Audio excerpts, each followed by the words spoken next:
welcome to the channel, and on today's video you're going to see day 1 and day 2 of my ride to the northernmost part of Thailand, which should take me about 10 days covering 1,000 kilometers. If you like the video, please don't forget to like and subscribe. It's free to do so and it helps me out tons. Thank you very much. Let's get started. Finally on my way now. This is a trip I've had in my head for quite a while, so it's just great to be on the road.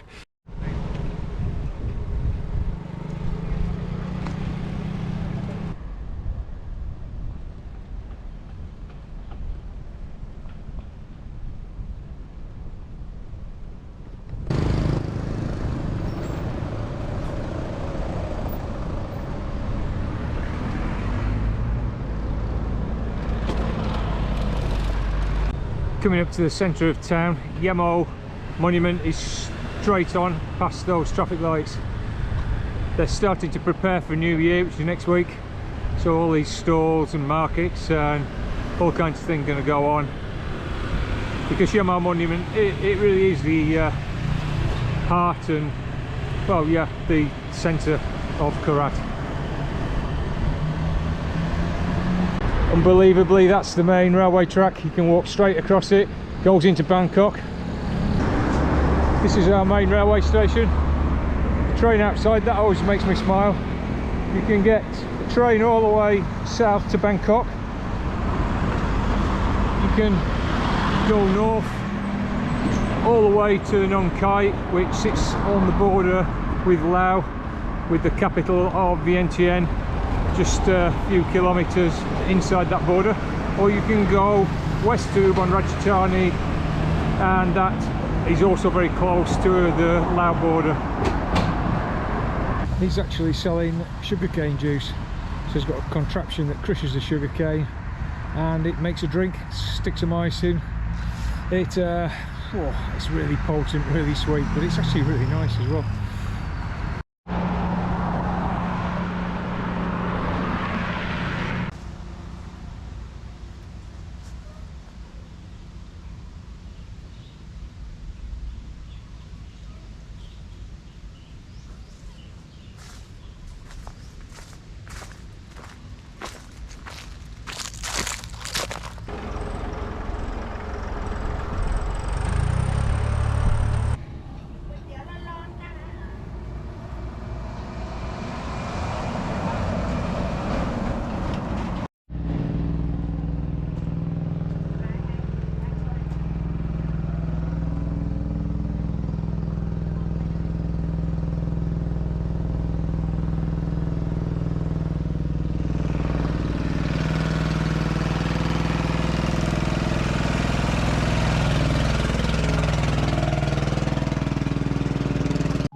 So many wind turbines.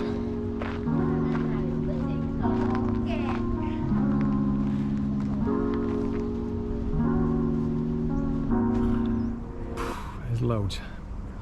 I'm about 100 k's into the ride now. I'd planned stopping about 20 k's back, but it's 2 o'clock, so I've made really good time. Decided to push on another 40-50 k's to the next place where there's accommodation.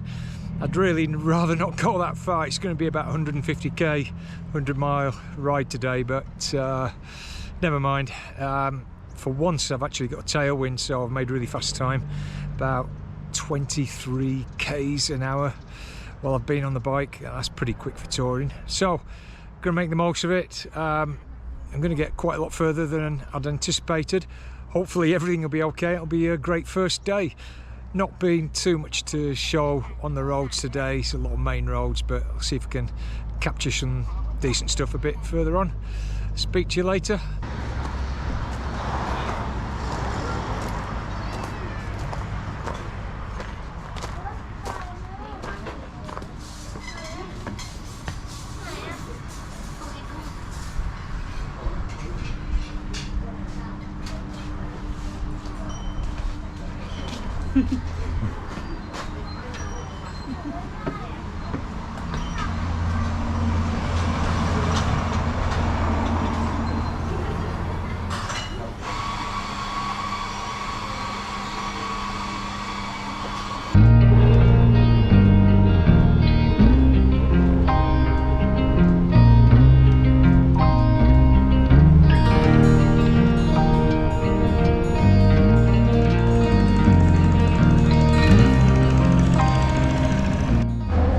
near the end of the ride already and absolutely shattered.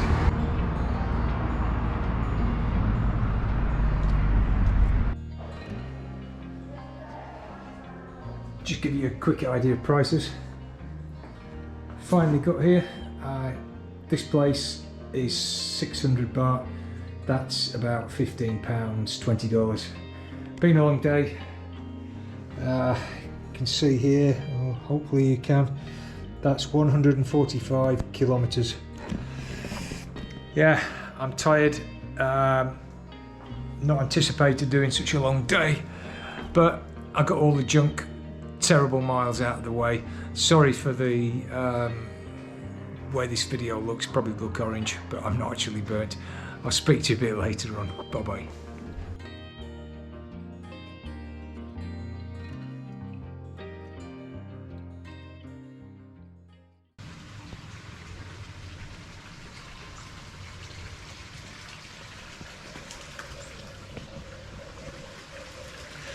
Hey guys, it's day 2. I'm going to roll day 1 and day 2 into one video because the first day wasn't really a lot to write home about.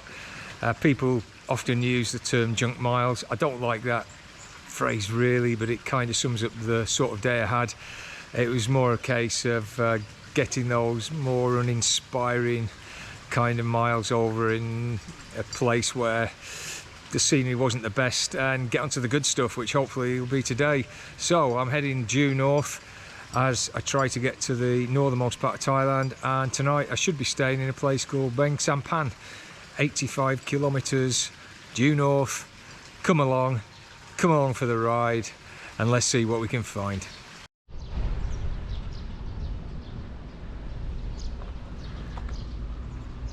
I'm guessing this is the main railway line from Bangkok to Chiang Mai. I'm not sure though.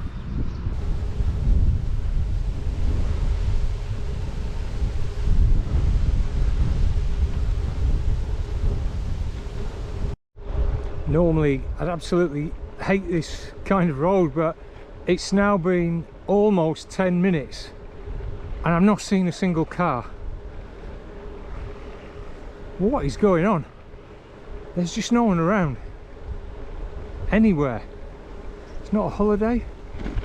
I mean, yesterday was super busy. Wow.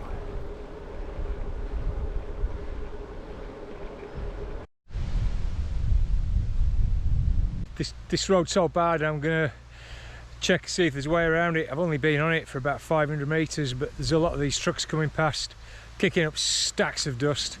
So yeah, if I can get around it, I will, because I've got another 5 kilometers of this.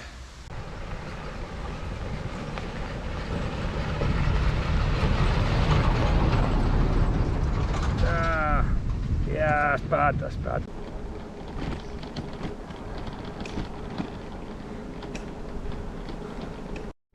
Now, this accommodation straight on might seem a little incongruous to many of you. You look around, well, yeah, there's nothing as far as you can see, but these are for adults who want to have some private time alone, which should pretty much explain everything to you. But if you get short on your bike and you need a place to stay, they're open 24 hours and they can be very useful.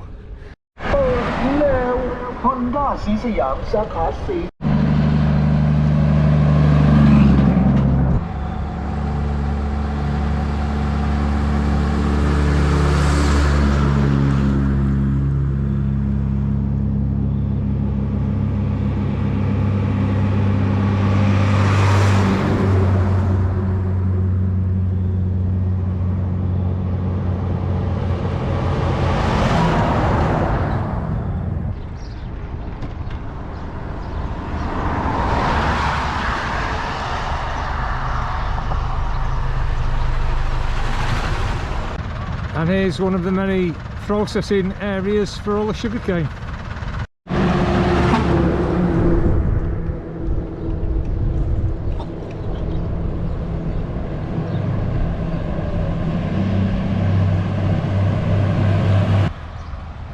Time for a late lunch. 2:30, not had anything to eat, so oh, a bit tired now. Gonna get some stir fry with rice. Hopefully it's all right. I'll show you when it comes. There we go, that's my lunch. That's looking pretty good. I'm gonna get stuck in. Okay, that's me finished. The truck going past there laden with sugarcane, smelts of burnt caramel. Yeah, that was 50 baht, which is about £1.20, $1.50. Not bad.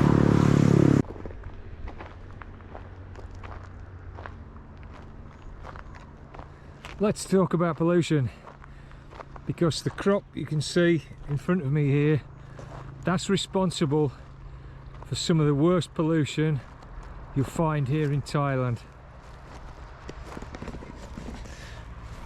Now, the facts are there's a lot of causes for pollution. Things like burning the residue after people have cultivated rice, that causes pollution. You get forest fires, that causes pollution. And of course in the cities there's a lot of traffic, cars, lorries, etc. That causes pollution too. But one of the biggest causes is what's right behind me now, which is sugarcane. Corn is the other one. Now, dealing with corn first, I'll come on to sugarcane. Corn causes problems because once it's been harvested, there's a lot of residue and they have to burn it. And that causes thick smoke, which causes high levels of PM 2.5. Sugarcane's a little bit different because what they do is they burn the crop before they cut it because it makes it easier to cut. And therefore, if it's easier to cut, they harvest it quicker, which means more profit. Now, corn and sugarcane are generally owned by big conglomerates. They have a lot of power, and I mean a lot in Asia.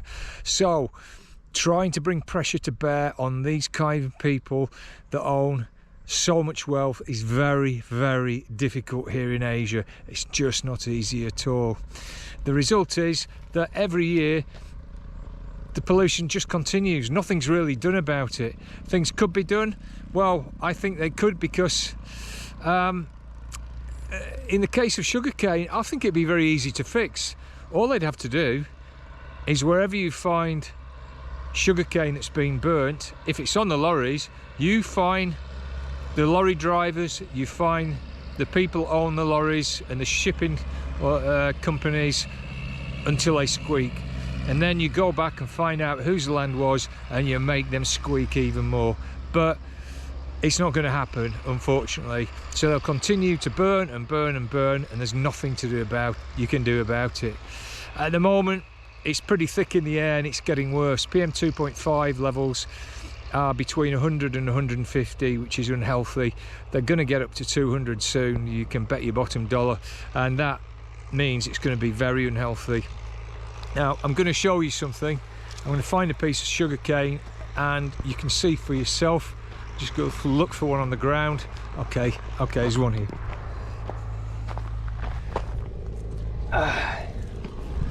Okay, if you look at this, you can see here that's been burnt. That's the natural colour on the other side here, like a straw colour. But you can see all along here that's been burnt, and that causes heavy PM 2.5. Politicians complain all the time, oh, there's nothing we can do about it. They offer piecemeal kind of solutions, but nothing happens. Just nothing happens. Also, governments tend to blame each other. It's not a Thai problem. A lot of the pollution comes over from Burma, Laos, China, Vietnam, and that is true. It's everywhere, but it's here right now in northern Thailand where I'm stood. So they need to clean their own acts up in every country. But yeah, they need to get together and form some kind of collective solution to what's going on. This is pure greed. It's absolute greed for the conglomerates. They make more money by burning sugarcane and corn, and they don't give a shit about anyone else. They don't give a shit about me. They don't give a shit about the people living here. This is what happens. It could be stopped. Yes, there's other people polluting. Small scale farmers do it as well. It's no excuse, but at least, well, you can kind of understand if they're on a subsistence level living. But for the conglomerates, there's no excuse. It really isn't. Makes my blood boil. Anyway, I'm riding into the north of Thailand after that rant. Pollution's getting worse. I've had to cut tours short before now because of this problem, but I don't want to do that. So when I get to the next big town, I'm going to see if I can get a PM 2.5 mask that I can wear while I'm cycling. I've tried this before. I bought ones online. They're very, very hard to breathe through. So I'm hoping things have maybe evolved after all that COVID nonsense and I can get something a bit better. Surgical masks won't work. It's the fine particles, so I really need something that's specific for PM 2.5 particles. That's the rant over. It's bloody annoying. It's so bad for the people living up here.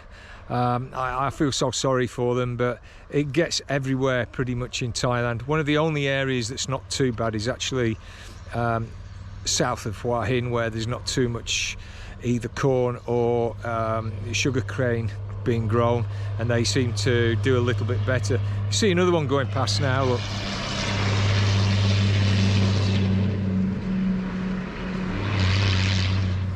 Now you won't be able to see that, but I could see from here. You can see that the sugar cane's being burnt. It's got a really distinctive smell as well. As you're riding around, you can smell the burnt sugarcane. It smells like burnt sugar or caramel. Yeah. Anyway, that's all for now. I'm going to get on my bike and get to the next town. Oh dear. Speak to you later. 5:40. I'm in Bransapan, and now I've got to find somewhere to stay. Good news is I found somewhere to stay tonight. This is the Cool Cat Resort in Bransapan. It's got aircon, not that I need it 'cause it's a bit cool, fridge, internet, hot and cold water. It's nice and clean, bed's comfy, only 500 baht, that's £12, $15, you can't beat it, eh?